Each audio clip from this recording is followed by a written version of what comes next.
Room 307, True Hotel Horror Story, Part 1. Every detective has one case that changes the rest of their life. Mine started with room 307. At 2:41 a.m., a hotel receptionist called 911. She wasn't screaming. She wasn't crying. She whispered only one sentence. "I think the guest is still alive, but his body isn't moving." Then, the line went dead. We arrived 6 minutes later. The Ashcroft Hotel looked peaceful. Guests were sleeping. The lobby was quiet. Nothing seemed wrong. The receptionist stood behind the front desk, shaking. She couldn't stop staring toward the third floor. Room 307. She refused to go back upstairs. She kept repeating the same words. "He smiled. He smiled after he died." Nobody understood what she meant. We entered room 307. The lights were on. The television was playing. A half-eaten dinner sat on the table. The shower was still running. The room looked occupied. Then, we found him. A businessman, 43 years old, sitting upright in a chair. Eyes open, hands resting on his knees. No blood, no visible injuries. He looked perfectly alive. Officer Lewis walked closer, touched his shoulder. The body slowly tipped forward. Dead, hours earlier. Then the medical examiner noticed something impossible. The victim's heart was missing. Not damaged, not cut out, missing. There wasn't a single drop of blood inside the room. No knife, no fingerprints, no signs of forced entry. Nothing. Only one strange detail. The man's room key was still inside his pocket, meaning he never opened the door after checking in. Security footage confirmed it. At exactly 8:16 p.m., he entered room 307, closed the door, never came back out. No one entered, no one left, not housekeeping, not hotel staff, not another guest. The hallway camera never lost power. It recorded continuously, for 9 straight hours. Yet somehow, a man died inside a locked room, without anyone entering or leaving. The case should have been impossible. Then, the receptionist asked us something. "Can I show you yesterday's recording?" We watched it. Different guest, same room. Room 307. At 2:41 a.m., the hallway camera captured something. The door opened. A man walked out. Black suit, brown shoes, hotel towel over one shoulder. He smiled at the camera, then calmly walked toward the elevator. Police immediately searched for him. We never found him, because the man in the video was already lying dead inside room 307. At the exact moment, he was seen walking out. Room 307. True Hotel Horror Story, Part 2. The hallway fell silent. Nobody spoke. Nobody moved. We replayed the security footage. Again and again. The same impossible scene. The victim walked out of room 307. 3 hours after the medical examiner confirmed he was already dead. There was no editing. No camera malfunction. The timestamp matched every other camera in the hotel. Detective Lewis finally asked the question nobody wanted to hear. If that's him, then who's sitting inside the room? The body was fingerprinted. DNA confirmed it. The man sitting in the chair and the man walking down the hallway were the same person. The impossible had become evidence. We interviewed every hotel employee. One cleaner refused to speak. She had worked there for 22 years.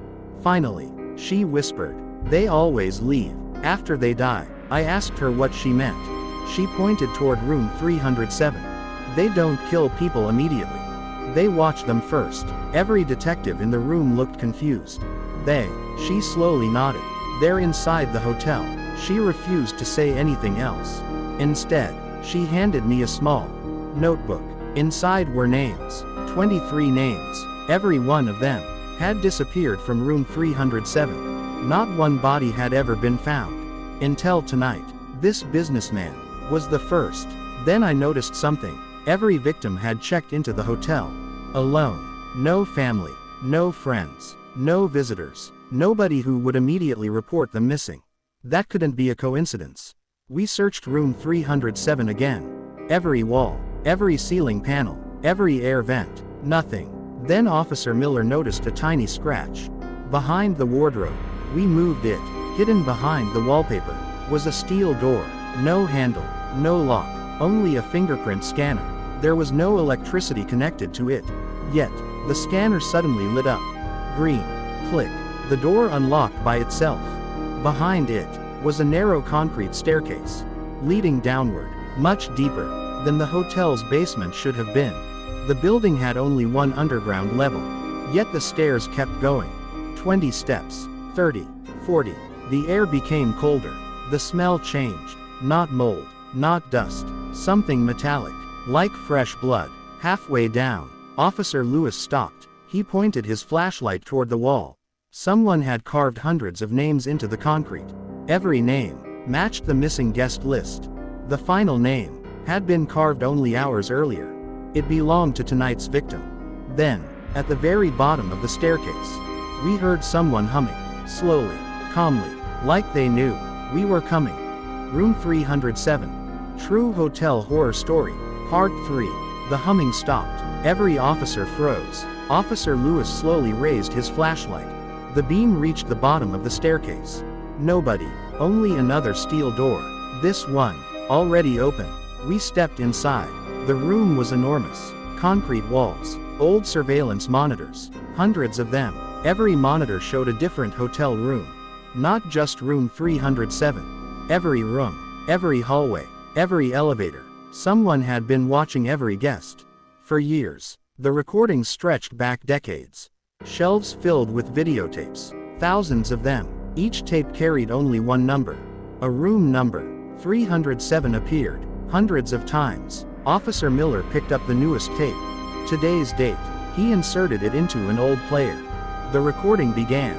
It showed the businessman entering room 307. Everything looked normal. He unpacked his suitcase, ordered dinner, watched television.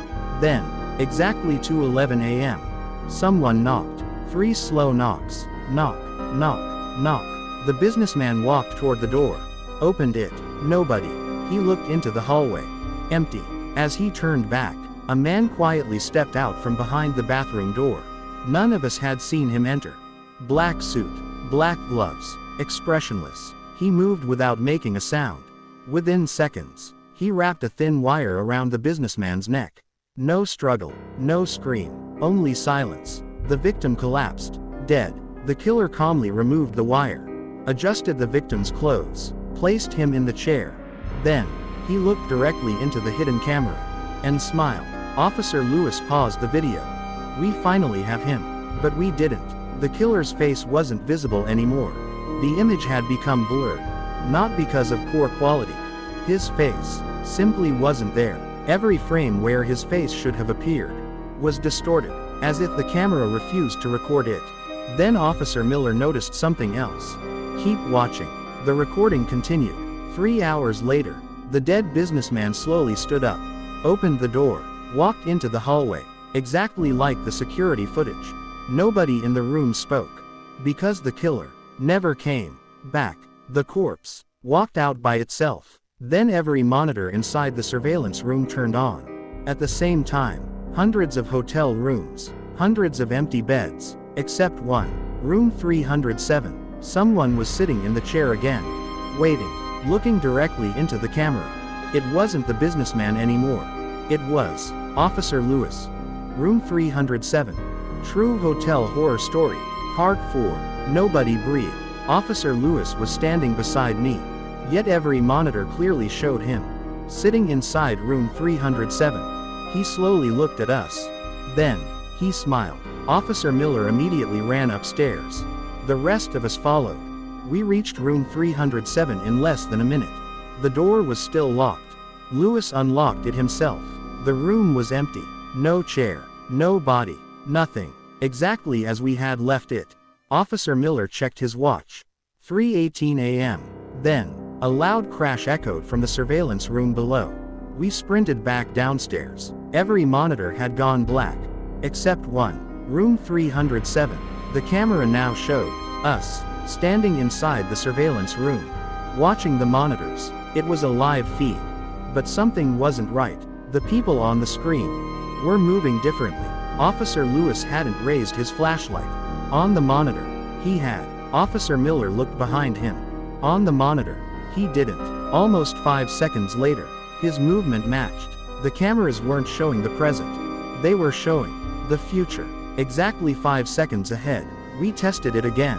I waved my hand. Nothing happened. 5 seconds later, the monitor showed me waving. Then, my real hand moved. Exactly the same way. Not because I chose to. Because it had already happened. Officer Lewis stepped away from the screen. I don't like this. On the monitor, he continued walking, straight toward the hallway, toward room 307. Lewis stopped moving. I'm staying right here. 5 seconds later, his body suddenly began walking by itself. Every step, exactly as the monitor had predicted. He tried to fight it. He couldn't. It was as if his body no longer belonged to him. He reached room 307. Opened the door. Walked inside. The door slowly closed. We forced it open immediately. Lewis was gone. The room was empty. Only one thing remained. His police badge. Still warm. Then, the hotel phone rang. Room 307. Officer Miller answered. Lewis was crying. Please, don't let me open the door. The call ended. At that exact moment, a new guest walked into the hotel lobby. He smiled at the receptionist. Placed his passport on the counter. The receptionist looked at the reservation. Then quietly said, Welcome, sir. Your room is ready. Room 307. Room 307. True Hotel Horror Story. Part 5. Nobody stopped the man. He signed the registration form. Accepted the key card. Walked toward the elevator. Exactly as every victim before him had done. Officer Miller grabbed my arm. We're ending this tonight. We followed him to the 3rd floor. Room 307. The guest unlocked the door.